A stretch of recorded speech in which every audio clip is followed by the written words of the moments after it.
台南市府昨年新春开工，用金仔装点2025大吉字样，象征大吉大利。由市长黄伟綽率领局处首长，祝福新的一冬啥物拢好。在2024年台南400的时候，已经交出一个非常好的成绩单。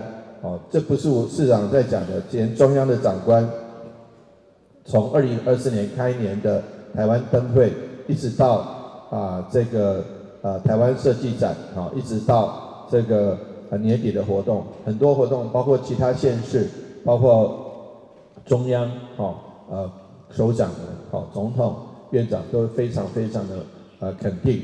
那除了活动之外，我们基层的建设，大家也都非常的努力。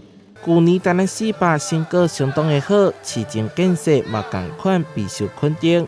春节期间嘛持续替民众服务，尤其是1月份的地冬，造成南西区受损严重。当然嘛坚守灾区，黄伟綽俄罗之外嘛会努力把灾后建设做好。在台南市的市民来讲，尤其是山区的民众，有一些不平静，但是我们也市府同仁大家都齐心协力努力。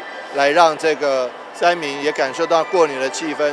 那在过年之后，尽量来尽快来把这个灾后重建的工作做好。一声恭喜了后，2025黄伟綽勉励所有人爱持续努力，精进市政建设，继续替市民的福祉把关。台南新闻社会采访报道。